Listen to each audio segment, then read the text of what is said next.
tudo bem? Eu sou a Juliana Pimentel, advogada, especialista em direito previdenciário, também presidente da Comissão das Pessoas Idosas da OAB do Espírito Santo. Estou aqui para apresentar mais um episódio do canal As Irmãs do Previdenciário. No nosso canal, a gente vai falar sobre aposentadorias e também sobre os direitos das pessoas idosas. E hoje, com muita alegria, eu recebo em nosso canal a Marina Bello, que é advogada, contadora da Soma Contabilidade, sócia, uma amiga querida que se faz presente aqui com a gente. Marina, seja muito bem-vinda e obrigada por ter aceito o convite. Ju, eu que agradeço mais uma vez, por poder contribuir. Eu acho que no dia a dia a gente já consegue fazer isso muito bem nessas contribuições, mas por poder estar aqui contribuindo dessa forma também. Então, eu espero ajudar e vamos ver como é que vai ser esse bate-papo, que a gente consiga realmente contribuir para esse público, O MEI, que precisa muitas vezes de tantas informações. Então, eu acho que vai ser uma troca importante. Vai. O MEI precisa de muitas informações e às vezes não tem, Então, estou trazendo aqui uma profissional expert no assunto. Então, você que é microempreendedor individual, fique atento que tem muita informação bacana aqui hoje que a Marina vai trazer para a gente. Vamos lá, Marina. O formulário do microempreendedor individual, o MEI, ele foi simplificado. Explica para a gente, por favor, como o microempresário ele preenche esse formulário e aonde ele encontra. Bom, vamos lá. Vamos como a mamãe sempre fala, começar do começo. Na minha opinião, até, o MEI ele já tem uma característica onde sempre tem, por parte do governo, um meio de tentar facilitar, porque é algo que, de fato, eles começam e tem que entrar num link e clicar, enfim, e ter que fluir de uma maneira um pouco mais fluida do que qualquer outra coisa que a gente faz na contabilidade. De fato, a gente teve modificações, foi no final do ano passado, ali, mais ou menos no finalzinho do mês de novembro, a gente teve algumas mudanças. Normalmente, qualquer coisa que envolve o MEI, você consegue através da plataforma do Gov. Então, eu sempre falo que o Gov hoje está resumindo tudo, é uma grande plataforma, como se fosse, de fato, um caldeirão, que tem muitas informações e módulos ali dentro. Ali também tem um módulo para o microempreendedor individual. E é ali que ele faz esse cadastro do que ele vai abrir, do CNPJ. A gente sempre fala que o MEI, ele vai abrir um CNPJ, mas não é nem necessariamente uma empresa que ele está abrindo. Ali ele só está se vestindo de alguma forma com uma carcaça, que é o CNPJ, para ele poder prestar um serviço, para ele poder vender um produto, enfim, prestar alguma atividade. Então, a gente teve algumas mudanças, sim, Então, para essa questão, eu acho que é importante a gente frisar, sim, que facilitou ainda mais. Ao meu ver, já era até um pouco simplificado, porque você simplesmente coloca no Google microempreendedor, MEI, MEI, abertura. Ele já vai te direcionar para o link. Então, é sempre importante, eu sempre falo assim que o Google ele vai te dar já o caminho muito mais fácil. Você literalmente coloca, ele já vai te dar aquele caminho e ali você começa a preencher um formulário. O que a gente teve de mudança, no final de novembro, foi exatamente com a situação do nome fantasia.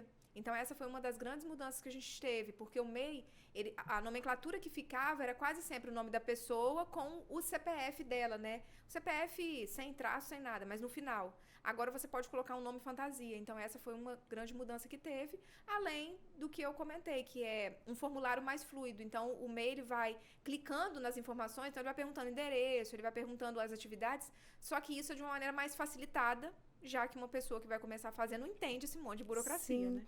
Então, é uma forma dinâmica, então, esse preenchimento bem rapidinho e não tem taxa nenhuma para pagar? Não, é outro cuidado mesmo. Não tem taxa. Então, ponto 1, se você for abrir um MEI e em algum momento chegar na etapa de pagar alguma taxa, tá errado. Você não tá realmente na plataforma correta. Qualquer coisa que envolve o MEI, principalmente na abertura, não tem o que se pagar de taxa. Teria taxa se você estivesse abrindo um CNPJ, uma limitada, com registro na junta comercial, ou um microempresário, que inclusive isso tem diferença, O microempreendedor é o MEI e o microempresário é, então, uma atividade que é cadastrada na junta comercial. Só que acontece muito, e aí vem uma confusão, tem um site que é muito parecido. Então, tem mei.com e mei.gov. O Gov é o que você vai abrir e é esse que não vai te cobrar taxa nenhuma. Só que tem empresas, e aí a gente não pode nem julgar aqui essas empresas, mas são empresas que prestam serviço de abertura. E aí, por isso, eles cobram essa taxa. Então, a abertura em si do MEI não cobra taxa nenhuma. Se você chegar nisso, é porque tem algo... tem alguém te prestando esse serviço de abertura e te cobrando esse valor. E talvez a pessoa nem saiba disso, né? Então Exato. é importante acessar o site certinho, né? MEI.gov, né? É sempre lembrar a plataforma Gov. Então, Gov. qualquer coisa que tiver, .gov. Bacana. É isso, pessoal. Então, dica importante aí para quem quer abrir a sua MEI, né?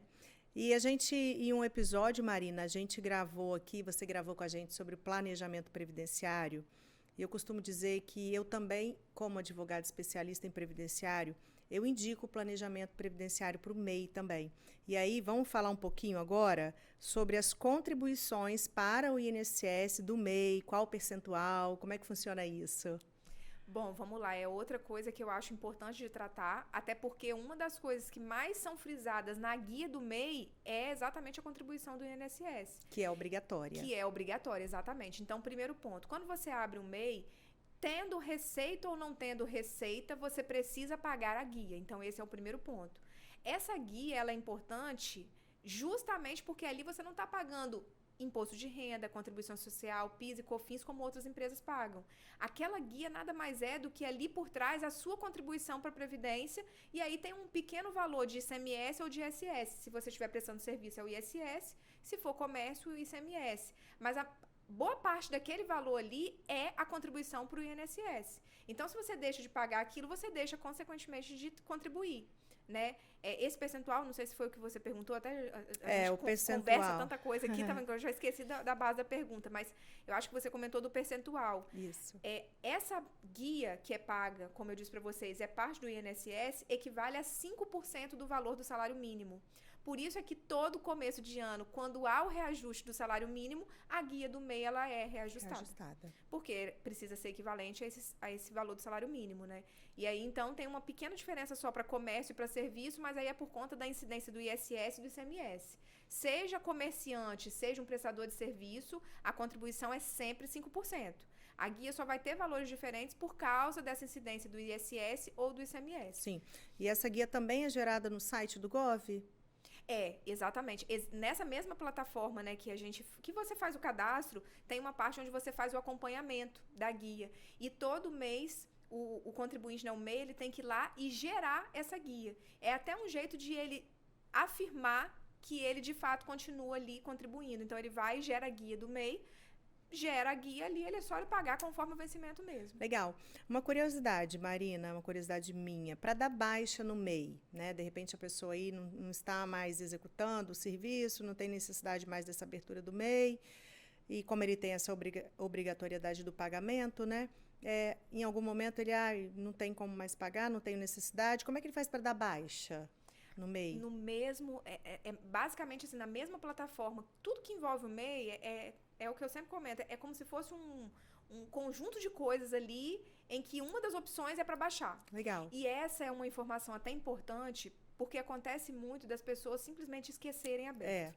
E aí fica em dívida, né? Aí, exatamente, aí fica em dívida, aí parem para pensar, no fundo você está em dívida e não contribuiu, porque se você não pagou as guias de qualquer forma, elas não estão recolhidas. Exatamente. Aí vem um outro problema ainda, que é o não pagamento da guia, e isso pode ir até a dívida ativa.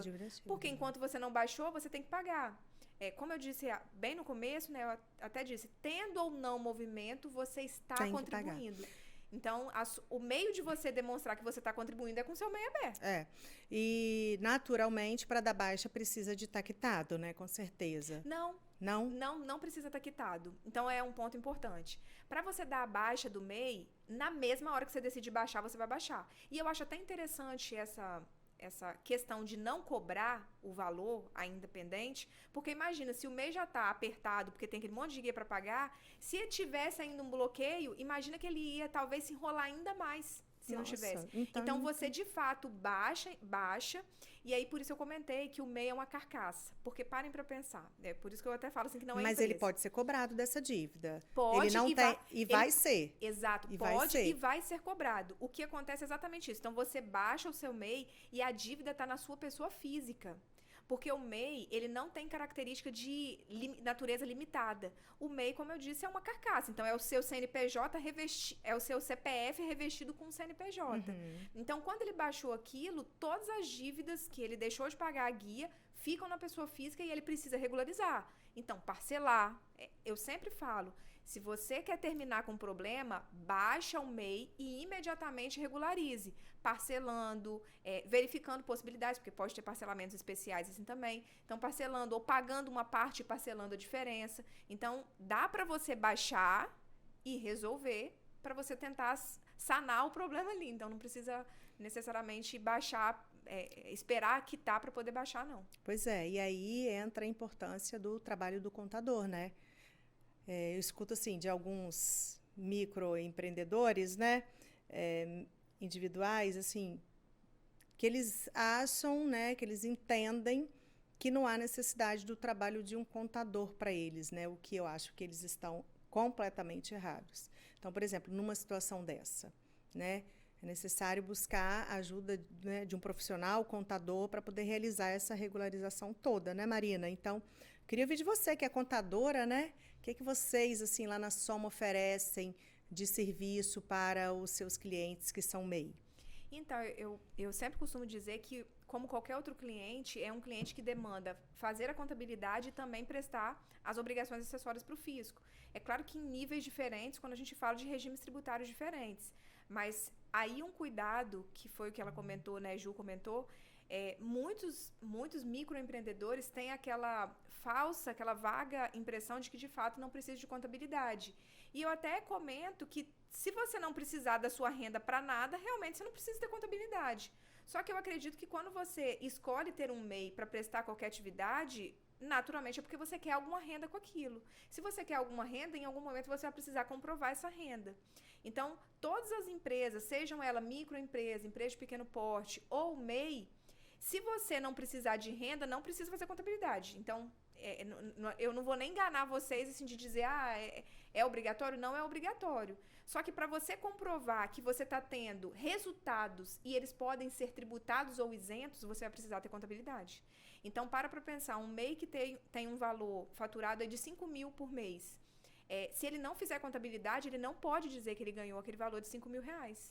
Porque como é que ele vai comprovar que ele teve aquele resultado se ele não tem contabilidade? Agora, se ele não for precisar daquele número para comprovação nenhuma, ele vai pagar a guia dele, a tributação ela fica limitada, se for comércio, a um valor de 8% do que ele fatura, se for serviço, a 32% do que ele fatura. Então, até pela minha fala, vocês começam a perceber que quando a gente fala em MEI, não é tão simples. Não é tão simples assim. Não é tão simples quanto as pessoas imaginam. Não é mesmo. Exatamente. Até lá na nossa advocacia, eu vejo, assim, alguns erros cometidos, sabe, por mês, assim, em relação às contribuições. E aí chega na hora de aposentar, e aí tem falha técnica lá atrás, né? Que se de repente tivesse o auxílio de um excelente, né, contador, ele poderia aí, evitar problemas na sua aposentadoria. Inclusive, vamos falar um pouquinho sobre a aposentadoria de MEI, que assim me perguntam muito, né? Eu sou MEI, doutora Juliana, eu posso me aposentar algum dia? Sim, você poderá se aposentar. Você que é MEI, mulher, hoje, com 62 anos de idade e 15 anos no mínimo de contribuição, e o homem, com 65 anos de idade e 15 anos no mínimo de contribuição. Você que é MEI, então, poderá se aposentar. Mas detalhe, com a contribuição de 5% do salário mínimo, você só pode aposentar por idade, preenchendo esses requisitos que eu acabei de falar. E aí eu pergunto para a Marina, né? Marina, tem que pagar o DAS-MEI, que é o documento de arrecadação do Simples Nacional, microempreendedor individual, o MEI tem que fazer esse pagamento? Explica para a gente, por favor. Com certeza, né? Porque é a forma exatamente dele conseguir contribuir. Então, como eu disse para vocês, o DAS nada mais é do que a contribuição dele. Então, há uma obrigatoriedade do pagamento acontecer para você saber que está havendo a contribuição ali. Então, uma das coisas essenciais é, de fato, acontecer o pagamento. Isso aí. E outra situação também que eu acho interessante a gente trazer aqui para a mesa, porque com a reforma da Previdência, a aposentadoria por tempo de contribuição, ela sofreu muita alteração, mas ela ainda existe. Então, assim, o MEI, ele não pode se aposentar por tempo de contribuição, né, independente da idade, com a contribuição de 5% do salário mínimo. E aí, como é que faz, Marina? Tem como o MEI, em algum momento, conseguir se aposentar só por tempo de contribuição? Lógico, preenchendo as regras, né, da aposentadoria por tempo de contribuição, que eu acredito até que em algum momento essas regras aí vão cair por Talvez terra, né?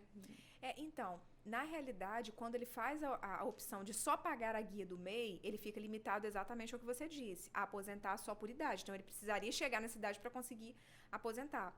Uma outra forma, e aí vem o pensamento do planejamento para isso. Vem uma outra forma também de aposentar, e aí seria por contribuição, se ele fizer o complemento disso. Então, você pode ter a contribuição dos 5%, como também você pode ter os 5% e fazer o complemento de 15%, de forma que some 5% do que você já contribuiu, mais 15%, e aí dá o percentual de 20%, que é o recolhimento que os individuais fazem, né? Então, fazendo esse complemento, inclusive o código utilizado para esse complemento é o código 1910, se não muito me engano, acho que é esse código mesmo.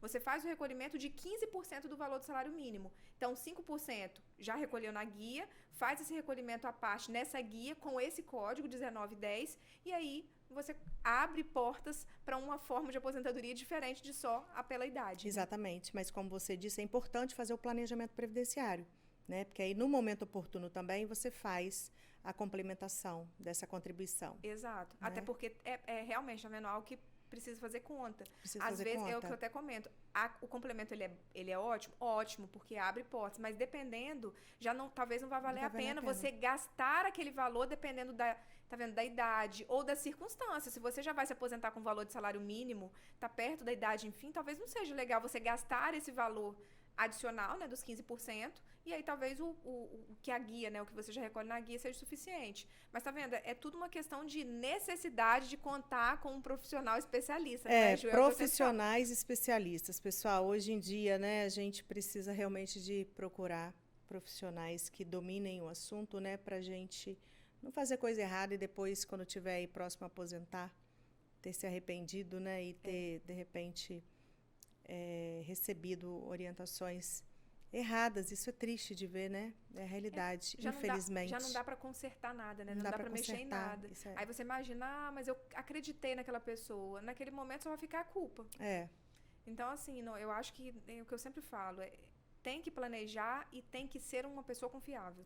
Tem que ser uma pessoa, de fato, que você, tá vendo, acompanha, consiga conversar, consiga ter abertura para dúvidas que você tenha. Porque, enfim, é nessa troca que, às vezes, até, tá vendo, acredito que a Ju seja assim, porque ela é comigo, assim, na contabilidade também, né, nessas trocas que a gente tem. Mas, tá vendo, ela comenta, ela tenta ouvir um pouco da sua história e vai ter muita coisa ali que ela talvez consiga de informação e que você talvez nem se lembrou de passar. Então, é nessa conversa, é nessa abertura que o especialista dá, que muitas vezes você consegue, talvez, até um além, né? Uma informação além que faz a diferença. E na prática a gente tem visto muitos MEIs, né, Marina? Muito, né? Muito. Eu sempre brinco assim, MEI e, às vezes, um parente que ele colocou como um MEI ainda, que é mais triste, porque tem acontecido muito na nossa área de, ao invés de abrir uma empresa, um CNPJ limitado, como o MEI tem essa facilidade de ser uma remuneração, tá vendo, uma guia muito baixa, às vezes abrem 2, o que não é, enfim, é considerado... fraude, né? Exatamente, é considerado, inclusive, fraude. Então, a gente vê um volume muito grande de pessoas, e aí outra coisa, tá vendo, não tá movimentando, esquece lá. Às vezes deixou no nome, sei lá, de um primo, alguma coisa assim, e nem tá lembrando, porque aquilo não tá no seu... Pois e a pessoa tem uma dívida e não está sabendo. Daqui a pouquinho vai receber aí uma cobrança, né? Uma cartinha. Que eu sempre brinco assim, aquela cartinha carinhosa da Receita Federal. Da Receita Federal vai chegar na sua casa. Se você é MEI, né, não está fazendo suas contribuições, a orientação que a gente dá é debaixa no seu MEI, né, Marina? Exatamente. Debaixa, porque eu acho que esse tipo de cartinha ninguém quer receber. É verdade. Só que a cartinha de amor, a gente só quer cartinha de aniversário, agora a cartinha da Receita, acho que ninguém quer. Verdade. É isso aí, pessoal. Então, o episódio de hoje, para você que é MEI, tá bom? Encaminhe esse episódio para outras pessoas que você conhece, que é MEI também, porque a Marina trouxe informações muito importantes e que é preciso a gente se atualizar, né? Gostaríamos, então, Marina, de agradecer mais uma vez a sua presença, a sua participação aqui no nosso canal, As Irmãs do Previdenciário, e dizer que estamos de portas abertas para você voltar. Obrigada, Ju. Mais uma vez agradeço. Como eu disse, é uma oportunidade da gente dividir um pouquinho desse conhecimento, agregar. Saiba que eu sempre estou, do mesmo jeito, o escritório está de portas abertas também para vocês. Aqui a gente já falou de um assunto onde talvez vocês precisem até fazer algumas indicações, porque surgem os meses e é quando você vê que tem algo irregular. Então, que esse trabalho, essa parceria que a gente tem, que a gente consiga solidificar cada vez mais e contribuir, porque eu acho que a sociedade precisa dessas trocas também, né? Sim. Precisa receber essas informações. Sim. Para que ela consiga decidir de alguma forma. É o nosso dever de informar, né? É o nosso dever de informar. Obrigada. Um abraço a todos lá da Soma Contabilidade, viu? Obrigada. Agradeço a você também que esteve aqui participando com a gente desse episódio sobre aposentadorias para o MEI. Convido você a seguir a nossa página no Instagram, @PimentelMirandaAdvocacia, e o nosso canal no YouTube, As Irmãs do Previdenciário. Tem muita coisa boa ali, viu? Fiquem com Deus e até a próxima. Tchau, tchau.